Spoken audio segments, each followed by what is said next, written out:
अपने वीडियो वो खुद रिकॉर्ड कर रहे हैं, जिनफी से खुद संवाद कर रहे हैं। वो ये कह रहे हैं कि बचपन है, गलतियां होती हैं, गलतियों से सीखो, आगे बढ़ो। वो इस आक्रोश को भी समझ रहे हैं जो जिनफी का आक्रोश है, जो उनका शब्द है ना, मैं इसको भली भांति समझता हूँ।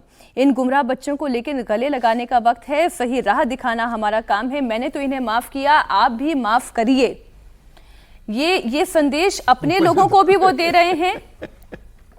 मजेदार है, आज सुबह सुबह उठे तो मेरी पत्नी ने कहा, एक दिखाया रील, उसमें लिखा हुआ प्रधानमंत्री जी थोड़ा हम पर रहम कर दीजिए, आपके रील बनाने की इस जुल्म से हम मुक्ति पाए। हमारा रील नहीं चल रहा है, आपका रील चल जा रहा है। ये बात तो ठीक है, और मैं देख रही हूँ मिलियंस में उस पे लाइक आ रहे हैं, मिलियंस में वो रीपोस्ट हो रहे हैं। ये बात बिल्कुल ठीक है, लेकिन जो प्रधानमंत्री नरेंद्र मोदी कनेक्ट करने की कोशिश कर रहे हैं हर्षवर्धन जी, वो ये जान रहे हैं कि कल्चरल सेटबैक है, कल्चरल शॉक उन लोगों के लिए भी है जिन्हें अंदाजा ही नहीं था कि हमारे देश की युवा पीढ़ी सड़क पर आकर इस तरीके से प्रधानमंत्री को और उनके परिवार को गाली भी दे सकती है। लेकिन फिर भी उन्होंने बड़ा दिल दिखाया, उन्होंने कहा कि मूव अहेड, आगे की सोचो। देखिए, मुझे लगता है मीनाक्षी जी कि प्रधानमंत्री के तौर पर यही अपेक्षित था। अब वो ये थोड़ी ना कहेंगे कि उनके खिलाफ कार्रवाई कराओ, उनके खिलाफ उनको पकड़ लो। प्रधानमंत्री को यही करना चाहिए था और उन्होंने वही किया। एक पक्ष उसका मुझे थोड़ा ज्यादा हैरान करने वाला लगा। उन्होंने उसमें कहा कि हमारी बेटियों ने कुछ गलत कह दिया, गालियां दिए, जो भी उन्होंने कहा। बेटियों का ऐसी भाषा का इस्तेमाल करना एक कल्चरल शॉक जैसा है। तो बात तो बिल्कुल वो ठीक कह रहे थे, लेकिन कुछ ऐसे चिरकुट कुंठित आत्माएं प्रकट हो गई, मतलब माफ कीजिएगा मैं इन शब्दों का उपयोग कर रहा हूं, लेकिन वही है।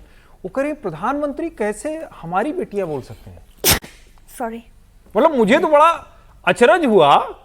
वो कह रहे हैं कि हमारी बेटियां ऐसी भाषा का इस्तेमाल करें, कल्चरल शॉक है। कुछ लोग आ गए हैं, वो कह रहे देखो ये तो महात्मा गांधी बनना चाहते हैं, ये तो कैसे हमारी बेटियां कैसे हो सकती हैं, आपकी बेटियां थोड़ी ना है। कमाल कर रहे हो भाई। मतलब प्रधानमंत्री को लेकर जिस तरह की घृणा कुंठा समाज के एक वर्ग में है, जो बरसों बरस पता नहीं वो सत्ता पालित रहा, पालतू रहा, क्या रहा वो ईश्वर जाने, लेकिन उसकी वजह से वो ऐसा कुंठित है कि सही बात पे भी सही प्रतिक्रिया नहीं कर रहा है। इस पर सबको यही कहना चाहिए था ना कि एक लाइन की बात है, प्रधानमंत्री से अपेक्षित था, उन्होंने बिल्कुल दुरुस्त काम किया। इसमें एक लाइन जरूर मैं अपनी तरफ से जोड़ूंगा कि जो रिपीट ऑफेंडर है और जो क्रिमिनल बैकग्राउंड के हैं, उनको ऐसे ब्लैंकेट छूट नहीं मिलनी चाहिए। नहीं, आप जो बात कह रहे हैं, ये जो आप बात कह रहे हैं ना, अब आतिशी का मैं पोस्ट पढ़ रही हूँ, आम आदमी पार्टी की नेता और दिल्ली की पूर्व मुख्यमंत्री, देश बहुत शर्मिंदा है, हम तुमसे माफी मांगते हैं कि तुम्हें जिस तरह से डराया गया, धमकाया गया। आप समझ गए ना मैं किसकी बात कर रही हूँ? एक बच्ची जो खुद अपने किए गए बयानों पर शर्मिंदा हो रही है, हाथ जोड़कर माफी मांग रही है और कह रही है कि मुझे इस तरीके से बात नहीं कहनी चाहिए थी, मैं बहकावे में आ गई थी, मैं सीपी घूमने के लिए गई थी और वहीं पर ये सब चल रहा था, लोग प्रोटेस्ट कर रहे थे, मैं भी उस प्रोटेस्ट में शामिल हो गई और तब मेरे मुंह से ये बातें निकल गई। कह रहा हूं कि इस आंदोलन की लेयर्स को समझिए। इतना भीतर में कई परतों वाला आंदोलन इधर हाल में नहीं हुआ। तिलचट्टों को आप बहुत सीरियसली मत लीजिए, वो किसी लायक है नहीं। मैं बार बार ये कह रहा हूं, ठीक है आंदोलन समाप्त हो गया, लीडरशिप उनकी थी, सब कुछ था, लेकिन जेन्युइन स्टूडेंट बहुत बड़े थे, उनकी संख्या सबसे ज्यादा थी, जिसको बार बार लगता है कि ये हो रहा है, सरकार नहीं पेपर लीक रोक पा रही। एक उसमें वर्ग कौन सा था जो आजकल तैयार हो गया है, जो reel, like, views, forward, repost, उस पर जिसका जीवन चलता, उसको लगा चलो ठीक है हमने 4 गालियां दे दी, अरे वाह वायरल हो गए, अरे वाह चलो ये हो गया, अरे वाह हमारी पहचान हो गई। वो जो कहा जाता था ना पहले, एक बदनाम हुए तो क्या नाम ना होगा, उस अंदाज में ये लोग चल रहे हैं। लेकिन अगर उन बच्चों को समझ में आया, उनको डर लगा, उनको सोसाइटी में एक किनारे, एक तरह से कहते हैं बहिष्कृत होने का डर लगा, कोई भी लगा, उसके बाद वो माफी मांग रहे हैं। तो अगर पूर्व मुख्यमंत्री के तौर पर एक महिला आकर ये कह रही है कि हम आपसे माफी मांगते हैं कि आपको इस तरह, क्या किया जा रहा है भाई? नहीं क्या उन गालियों को जो कुछ वो कर रही थी, वो लड़कियां या लड़के, उनके साथ वो खड़ी? नहीं सर, समाज में कॉर्नर वाला डर नहीं। आतिशी जो कह रही हैं वो ये कह रही हैं कि पुलिस और प्रशासन एक 15 साल की बच्ची को डराने में लगा हुआ है, पर ये ना बीजेपी की पहली गलती है और ना आखिरी गलती है।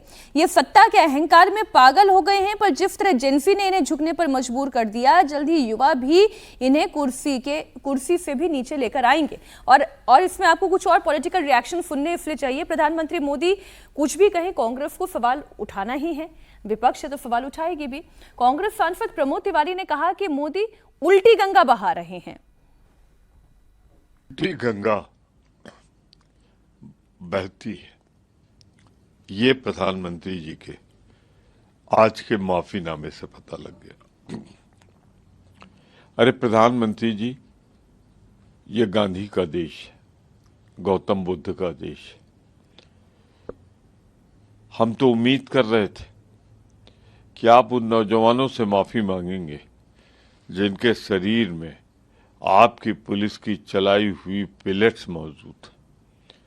उस बेटी से माफी मांगेंगे जो हॉस्पिटल में जिंदगी मौत की लड़ाई लड़ रही। उन लोगों से माफी मांगेंगे जो आपके पुलिस के अत्याचार के शिकार हुए और जिनकी आंखें जाती रही। उनसे माफी मांगेंगे जिनको AK-47 लेके दौड़ाया। ये जो बात प्रमोद तिवारी कह रहे हैं वही कांग्रेस पार्टी के जितने भी प्रवक्ता हैं, नेता हैं, उसी लाइन पर बात कर रहे हैं कि भाई ये तो माफी मांगने की बात थी देश के प्रधानमंत्री की, देश के गृह मंत्री को माफी मांगनी चाहिए थी। उल्टा ये कह रहे हैं कि हम छात्रों को माफ करते हैं। विजय जी, बहुत सारे लोग इसको लेकर बड़ी चर्चा कर रहे हैं। मुझे कुछ भी अनएक्सपेक्टेड नहीं लग रहा, बल्कि मैं प्रधानमंत्री जी से ये उम्मीद ही करता हूँ कि वो इस तरह का जो मैसेज उन्होंने दिया है उसका मतलब है कि मूव ऑन करें, आगे बढ़ें, जो खत्म हो। कई बार क्या होता है कि कुछ चीज़ों से इतनी बिटरनेस हो जाती है कि उसको ख़त्म करना मुश्किल होता है। ये उस बिटरनेस को ख़त्म करने का मैसेज है, जो आंदोलनकारी छात्र हैं उनके लिए भी और जो उनके खिलाफ खड़े थे उनके लिए भी। तो ये संदेश पार्टी में उन लोगों के लिए भी है जो गटर जनरेशन बता रहे थे या कुछ बात कर रहे थे, और उन लोगों के लिए भी है जो प्रधानमंत्री या और तमाम लोगों को गाली दे रहे थे या अपशब्दों का इस्तेमाल कर रहे थे। तो इसमें मुझे कोई ऐसा, और हमारी बेटी, मुझे नहीं पता किसने कहा नहीं कहा, क्योंकि मुझे इससे ज़्यादा हमारे बच्चे कहने से ज़्यादा संबोधन क्या हो सकता है किसी का। सबसे मतलब ये सुंदर तो संबोधन है। और ये तो हम लोग सब बेटी लोगों से बात करते हैं, हम भी यहाँ पर बात करते हैं तो अपने बच्चे की तरह से ही बोलते हैं कि भाई हमारे बच्चे हैं ये। इसमें जो प्रधानमंत्री जी ने जो बात कही उसमें मुझे थोड़ा सा वो है, और वो इसलिए है कि उनकी जो जनरेशन है उसके लिए, और हम जैसे लोग भी, हम भी उनसे छोटे हैं लेकिन उस जनरेशन के, जिनके लिए कल्चरल शॉक है। कल्चरल शॉक वो किसके लिए कह रहे हैं? कल्चरल शॉक प्रधानमंत्री को गाली देने के लिए नहीं कर रहे हैं, उनको कल्चरल शॉक हुआ बेटियों के गाली देने से, लड़कियों के गाली देने से, है ना।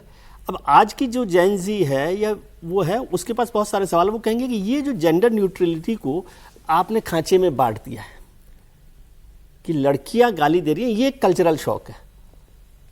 और ये फैक्ट बात है, मतलब जो जनरेशन उससे पहले की है वो इस बात को उम्मीद नहीं कर रही। वो पुरुष प्रधान समाज का जो हमारा तौर तरीका है, इसमें कोई आपत्तिजनक मुझे उनका नहीं लग रहा, लेकिन कल्चरल शॉक हमको इसलिए लगता है क्योंकि हम ये उम्मीद नहीं करते। हम उम्मीद करते लड़के तो करते रहे, मिल्स कुछ भी बोलते रहे तो उसको मान लेते। प्रधान समाज में पितृसत्तात्मक गालियां, हाँ, जो भी शब्द इस्तेमाल कर लें तो वो कल्चरल शॉक है।